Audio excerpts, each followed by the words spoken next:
დედაქალაქის მთავრობის ხდომა, კახა კალაძის განცხადება.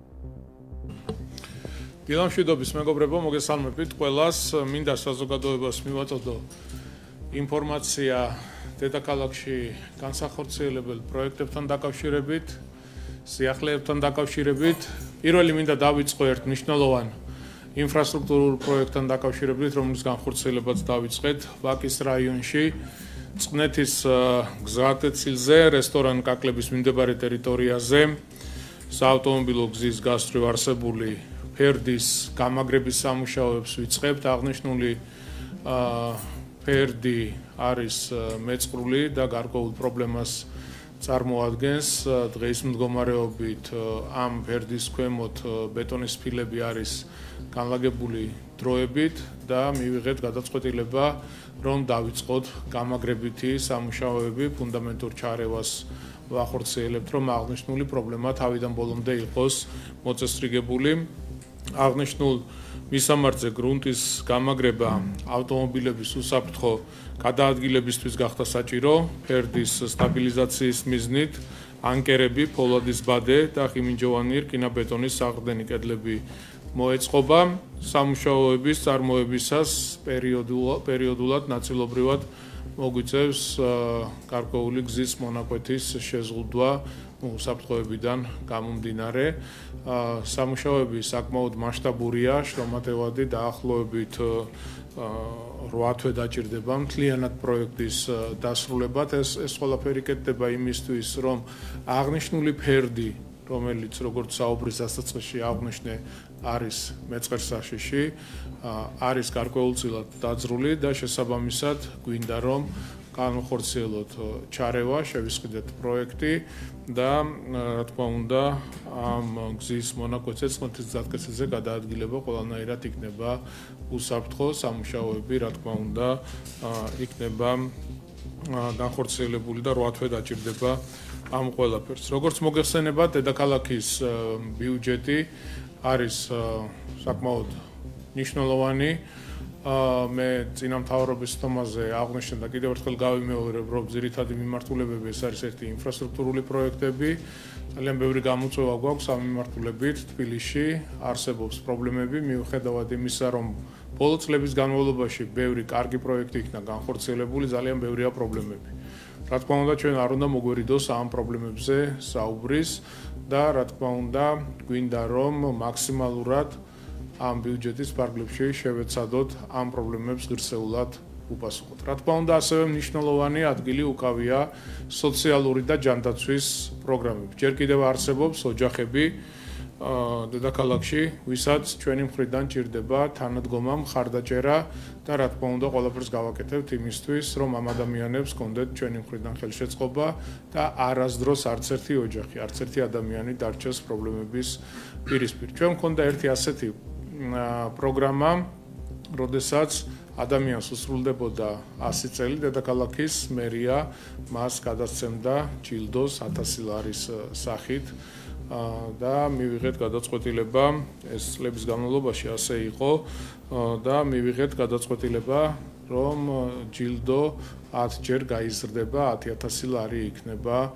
იმ ადამიანებისთვის, ვინც 100 წელს შეასრულებს და 100 წლის ზემოთ. მაგალითად, გასულ წელს 57 ადამიანს ჩაერიცხა თანხა, აქედან 23-ს შეუსრულდა 100 წელი და 34-ს 101 და მეტი მინდა ამ ადამიანებს პირველ რიგში ჯანმრთელობა უსურვო, დიდხანს სიცოცხლე, რა თქმა უნდა, ძალიან მნიშვნელოვანია. მინდა ხაზი გაუსვა იმას, რომ მოქალაქემ ან მისმა წარმომადგენლებმა თანხის მისაღებად თბილისის მერიის ჯანმრთელობისა და სოციალური მომსახურების საქალაქო სამსახურის განცხადებით უნდა მიმართოს. განცხადებას თან უნდა ერთვოდეს 100 წელს მიღწეული მოქალაქის პირადობის დამადასტურებელი მოწმობა და ბოლო 1 წლის განმავლობაში თბილისში უწყვეტი რეგისტრაციის შესახებ სამოქალაქო რეესტრის მიერ გაცემული საინფორმაციო ბარათი. იმ ხანდაზმულებს, რომლებმაც 2025 წლამდე აღნიშნული პროგრამით უკვე ისარგებლეს, განცხადების დაწერა აღარ მოუწევთ და ბენეფიტი პირდაპირ ჩაერიცხებათ. როგორც გითხარით, 57 ადამიანმა ისარგებლა აღნიშნული პროგრამით გასულ წელს. ჩვენ გვაქვს გარკვეული სიახლეები, ზოგადად სოციალური და ჭანდაცვის მიმართულებით და ამას კიდევ მოგვიანებით მივაწვდით საზოგადოებას. მინდა ასევე მოგაწოდოთ ერთი ინფორმაცია ჩანაცვლების პროგრამასთან დაკავშირებით. ავარიული კორპუსები, რომელიც სამწუხაროდ ბევრი გვაქვს დედაქალაქში, ჩვენ დავამტკიცეთ პროგრამა, რომლის საშუალებითაც ხდება ავარიული შენობების დემონტაჟი და ახალი საცხოვრებელი კორპუსების აშენება და გარემონტებული ბინების გადაცემა იქ მცხოვრები ადამიანებისთვის. თავიდან იყო გარკვეული შეფერხებები ამ პროგრამის განხორციელების დროს. თუმცა დღეს მინდა გითხრათ, რომ ძალიან დიდი პოპულარობით სარგებლობს აღნიშნული პროგრამა. უამრავი საცხოვრებელი კორპუსი არის უკვე, ვინც ითხოვს ჩართულობას და მონაწილეობის მიღებას და რა თქმა უნდა, დედაქალაქის მერია მზად არის ამ ადამიანებს დაეხმაროს და ხელი შეუწყოს. დღეს მოგაწვდით ინფორმაციას იმასთან დაკავშირებით, რომ სამგორის რაიონში ვარკეთილის დასახლების მესამე მასივში, შვამთის ქუჩა ნომერ 40-ში განხორციელდება დემონტაჟი ავარიული შენობა ნაგებობის, სადაც ცხოვრობს 55 ოჯახი და ამ ადამიანებს გადაეცემათ ახალი გარემონტებული საცხოვრებელი პარტები, დროებით, რა თქმა უნდა, გაყვანილი იქნებიან ქირით, რომელსაც ყველა ხარჯს მუნიციპალიტეტი აიღებს თავის თავზე. რაც შეეხება საცხოვრებელ კორპუსს, რომელიც უნდა აშენდეს, აქ ესე იგი მოეწყობა 22 ერთეული ავტოსადგომი, 2 ერთეული კომერციული პარტი და 129 საცხოვრებელი ბინა, საიდანაც 55 ბინა, როგორც გითხარით, გადაეცემათ ავარიულ კორპუსში მცხოვრებ ადამიანებს, ოღონდ რა თქმა უნდა, გარემონტებული, ყველანაირად მოწესრიგებული და აი ასეთი ახალი კორპუსი აშენდება, როდესაც სამუშაოები იქნება დამთავრებული. ამავე პროგრამის ფარგლებში მრავალბილიანი საცხოვრებელი სახლის კონცეპტუალურ დიზაინ პროექტისა და დეტალური საპროექტო საინჟინრო სახარჯაღრეცხო დოკუმენტაციის მომზადება მიმდინარეობს სამგორის რაიონში კიდევ ერთ მისამართზე, ხომლეთის ქუჩა, კორპუსი ნომერი 4, რომელიც არის ასევე მძიმე ავარიულ მდგომარეობაში, აი ამაზე არის საუბარი, რა თქმა უნდა არის უმძიმესი მდგომარეობა, 44 ოჯახი ცხოვრობს და რა თქმა უნდა ამ კორპუსის დემონტაჟი განხორციელდება და აშენდება ახალი თანამედროვე ქართული არქიტექტურის მქონე საცხოვრებელი კორპუსი. 12 სართულიანი იქნება აღნიშნული შენობა ნაგებობა და 54 ოჯახი მიიღებს გარემონტებულ, ყველანაირად მოწესრიგებულ ბინებს.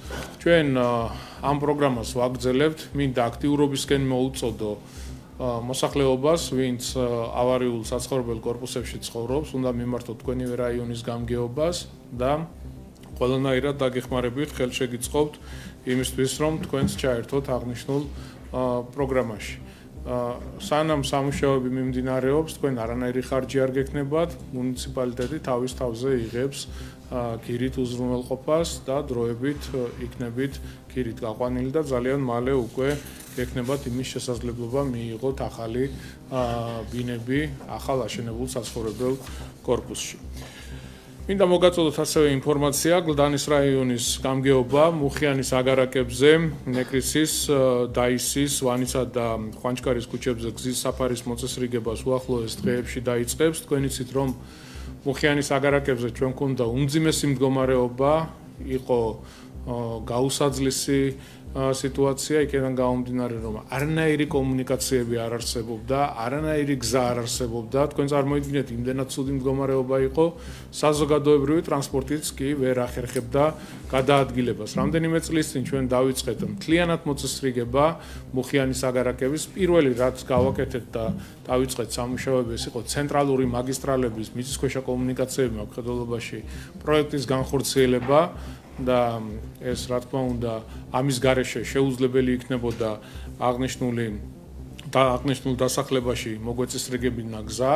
როდესაც დავამთავრეთ ამ კონკრეტულ ქუჩებზე სამუშაოები, უკვე კლდანის გამგეობა მოახდენს საგზაო ინფრასტრუქტურის მოწესრიგებას, ასევე მოეწყობა სანიაღვრე ქსელიც, რაც მნიშვნელოვანია.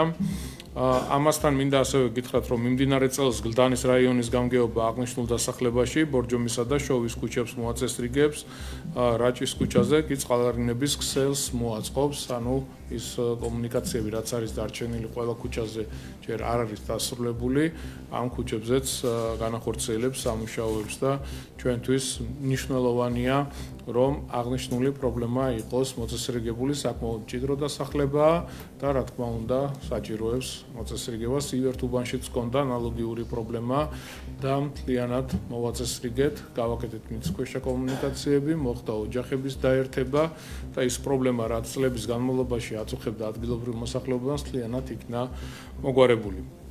ეს იყო რისი თქმაც მინდოდა მეგობრებო ინფორმაციის სახით, ახლა უკვე შეგვიძლია გადავიდეთ წესრიგით გათვალისწინებული საკითხების განხილვაზე და გადაწყვეტილებების მიღებაზე. მადლობა.